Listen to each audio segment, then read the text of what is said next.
சரவண ஜோதியே நமோ நம. வாழ்க வையகம், வாழ்க வளமுடன். அனைத்து தமிழ் நெஞ்சங்களுக்கும் கனிவான வணக்கங்கள். நிகழும் ஸ்ரீ மங்களகரமான குரோதி ஆண்டு ஏப்ரல் மாதம் 14ஆம் தேதி சஷ்டி திதியில் திருவாதிரை நட்சத்திரத்தில் சித்தயோகம் கூடிய நன்னாளில் ஞாயிற்றுக்கிழமை அன்று மிதுன ராசியில் இந்த மகத்தான சித்திரை மாதம் பிறக்கிறது.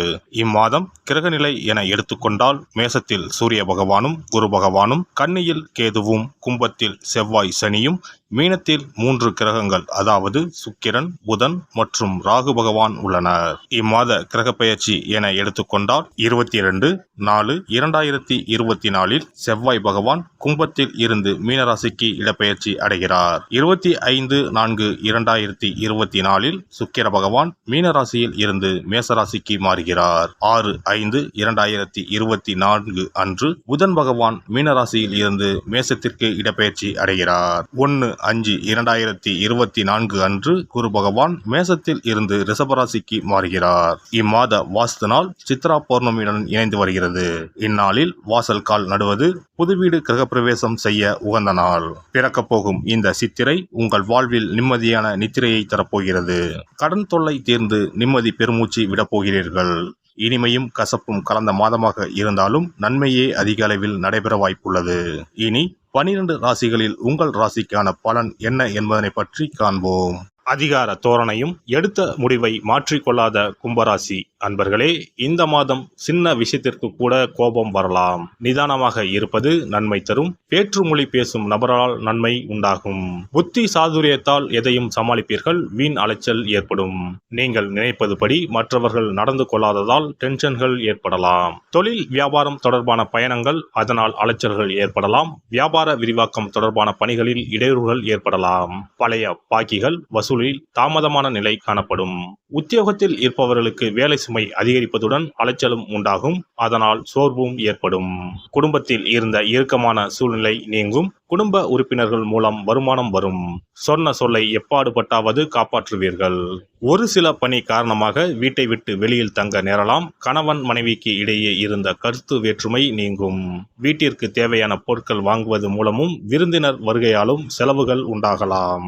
பெண்களுக்கு வீண் அலைச்சலும் காரிய தாமதமும் ஏற்படலாம். மற்றவர்களுக்காக பொறுப்புகளை ஏற்பதை தவிர்ப்பது நல்லது. கலைத்துறையினருக்கு கூடுதல் பணிச்சுமையை ஏற்க வேண்டி இருக்கும். உங்களது கருத்துக்களை தெரிவிக்கும் போது கவனமாக பேசுவது நல்லது. வீண் அலைச்சல், தடை தாமதம் ஏற்படலாம். கவனம் தேவை. புதிய முயற்சிகளை தள்ளி போடுவது நல்லது. அரசியல் துறையினருக்கு மற்றவர்களுக்கு உதவ போய் வீண் பிரச்சனைகள் உண்டாகலாம். கவனம் தேவை. வாகனங்களில் செல்லும் போது எச்சரிக்கையாக செல்வது நல்லது. மனத்துயரம் நீங்கும். சிற்றின்ப செலவு அதிகரிக்கும். மனதில் ஏதாவது கலக்கம் ஏற்படும். காரணமே இல்லாமல் வீண் பழி சுமக்க நேரலாம். ஒதுங்கி சென்றாலும் வலிய வந்து சிலர் சண்டை போடலாம். கவனமாக இருப்பது நல்லது. மாணவர்களுக்கு கல்வியில் எதிர்பார்த்த முன்னேற்றம் காணப்படும். எதிர்பார்த்த உதவிகள் கிடைக்கும். நட்சத்திர பலன்கள். அவிட்டம் நட்சத்திரம். இந்த மாதம் பிரிந்து சென்ற தம்பதியினர் ஒன்று சேர்வார்கள். குடும்ப தேவைகளை பூர்த்தி செய்யும் வகையில் வருவாய் உண்டு. மருத்துவ தொழில் புரிவோருக்கு அதிக வருவாய் தரும் மாதம் இதுவாகும். சோதனைகள் எல்லாம் வெற்றிகளாக மாறும். சதயம் நட்சத்திரம். இந்த மாதம் காரியங்கள் அனைத்தும் கைகூடும். உங்கள் செயல்பாடுகள் மற்றவர்களை கவரும். உல்லாச பயணங்களில் நாட்டம் செல்லும். மன அடக்கம் பெற தியானம் செய்யுங்கள். படிப்பில் நாட்டம் கூடும். பெற்றோர்கள் பிள்ளைகள் விரும்பியதை வாங்கி கொடுப்பார்கள். திருமணமாகாதவர்களுக்கு நல்ல வரன்கள் வந்து சேரும். வெளிநாட்டில் இருந்து நல்ல செய்திகள் வரும். பூரட்டாதி நட்சத்திரம். இந்த மாதம் கல்வியில் புதிய மாற்றம் உருவாகும். அரசாங்கத்தால் அனுகூலம் ஏற்படும். வாகனங்களை உபயோகப்படுத்தும் போது மிகவும் கவனம் தேவை. செய்யும் உத்தியோகத்தில் இடமாற்றமோ அல்லது பணி நிரந்தரமோ ஏற்படலாம். ஆஞ்சநேய கவசத்தை படித்து வருவதுடன் அநாத இல்லங்களுக்கு சென்று தொண்டு செய்து வர மனக்குழப்பங்கள் நீங்கும். தைரியம் உண்டாகும். தடைப்பட்ட காரியங்கள் நன்கு நடந்து முடியும். சிறப்பு பரிகாரம். சித்ரா பௌர்ணமி அன்று செய்ய வேண்டிய வழிபாடு மற்றும் அதனால் ஏற்படும் பலன் என்ன என்பதனை பற்றி காண்போம். தமிழ் மாதங்களின் முதல் மாதம் சித்திரை மாதம். சித்திரை மாதம் பிறந்தாலே பல பண்டிகைகள் வரிசையாக வரும். அவற்றுள் ஒன்று சித்ரா பௌர்ணமி ஆகும்.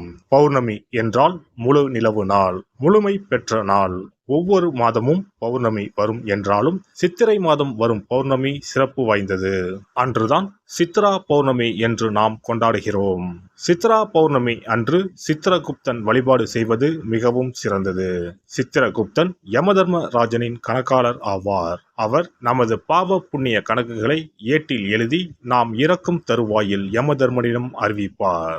வானவில்லான அவரது தாயின் பல வண்ணங்களை உணர்த்தும் பொருட்டுத்தான் சித்திரகுப்தருக்கு பல வண்ண துணியை சாத்துவார்கள். சித்திரகுப்தன் கேது என்ற கிரகத்திற்கு உரிய கடவுள். அவருக்கு கொல்லினால் செய்யப்பட்ட வடை அல்லது சுண்டல் படைக்க வேண்டும். மலர்களால் அர்ச்சனை செய்து வழிபட வேண்டும். சித்ரா பௌர்ணமி அன்று சித்திரகுப்தனை வழிபடுவதன் மூலம் நமது எண்ணங்கள் தூய்மை அடையும். நாம் பாவ செயல்களை செய்யாமல் புண்ணிய செயல்களை செய்யும் வகையில் நமது எண்ண ஓட்டங்கள் தூய்மை அடையும். பாவம் மற்றும் புண்ணியம் செய்ய தூண்டுவது மனம். மனதை செம்மைப்படுத்தி புண்ணிய வழியில் மனதை செலுத்தும் வழியை சித்திரகுப்தன் நமக்கு அருள்வார். அதன் மூலம் செம்மையான வாழ்வு கிட்டும், செல்வ வளங்களும் பெருகும். செவ்வாயின் நட்சத்திரமான சித்திரை நட்சத்திரத்தில் சந்திரன் சஞ்சரிப்பதால் அன்று அம்மன் வழிபாடு செய்ய செவ்வாய் தோஷம் நீங்கும். அன்றைய தினம் தாய் கிரகம் சந்திரன் அதிபலம் பெறும் நாள். இந்த நாள் பெண்கள் தாயையும் தாய் வம்சத்திற்கு செய்ய வேண்டிய ஆகம கடமைகளையும் செய்ய வேண்டிய நாள். மாங்கல்யம் வளம் பெறும் நாள். சித்ரா பௌர்ணமி அன்று வீட்டை சுத்தம் செய்து பூஜை அறையில் விநாயகர் படத்தை வைத்து அரிசி மாவால் சித்திரகுப்தன் படம் வரைந்து கையில் ஏடும் எழுத்தாணியும் வரைய வேண்டும். சித்திரகுப்தா என்று சொல்லிக் கொண்டு இருக்க வேண்டும். அன்று உப்பில்லாத உணவுகளையே உண்ண வேண்டும். மாலையில் பௌர்ணமி தினம் உதயமானதும் சித்திரகுப்தனுக்கு பூஜை செய்ய வேண்டும். தலைவாழை இலையில் சர்க்கரை பொங்கல் அல்லது வெண்பொங்கலை படைக்க வேண்டும். பயிற்றம் பருப்பு எருமை பாலும் சேர்த்து பாயாசம் செய்து நிவேதனம் செய்யலாம். சித்திரகுப்த விரத முறையில் மக்கள் உப்பு, பால் மற்றும் பால் சார்ந்த பொருட்களை தவிர்க்கின்றனர். காரணம், காமதேனுவிடமிருந்து சித்திரகுப்தன் தோன்றியதால் பால் மற்றும் பால் சார்ந்த பொருட்கள் தவிர்க்கப்படுகின்றன.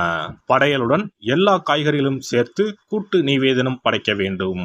தொடர்ந்து தீபாராதனை காட்டி ஏழைகளுக்கு முடிந்த அளவு தானம் கொடுக்க வேண்டும். ஏழை மாணவர்களுக்கு பேனா, பென்சில், நோட், புத்தகங்கள் தானமாக கொடுக்கலாம். அன்னதானம் செய்வது மிகவும் சிறந்தது. இதன் மூலம் திருமண தடை நீங்கும், குழந்தை பாக்கியம் கிடைக்கும். முக்கியமாக நோட்டு, புத்தகம், பேனா, பென்சில் முதலிய எழுத பயன்படும் பொருட்களை தானமாக வழங்கினால் நமது வாழ்வு சிறக்கும் என்பது நம்பிக்கை. ஒருவரின் ஜாதகத்தில் கேது சரியில்லை என்றால் பல பிரச்சனைகளும் உடல் உபாதைகளும் அனுபவிக்க நேரிடும். அதனால்தான் ஜோதிட சாஸ்திரம் ராகுவை போல் கொடுப்பார் இல்லை, கேதுவை போல் கெடுப்பார் இல்லை என்கிறது. இப்பேற்பட்ட கேது பகவானின் தொல்லையில் இருந்து விடுபட வருடத்திற்கு ஒரு முறையாவது சித்திரகுப்தனை வணங்க வேண்டும். எல்லாம் வல்ல இறையருளால் நீங்களும் உங்கள் அன்பு குடும்பமும் உடல் நலம், நீலாயுள், நிறை செல்வம், உயர் புகழ், மெய்ஞானம் ஓங்கி வாழ்க வளமுடன்.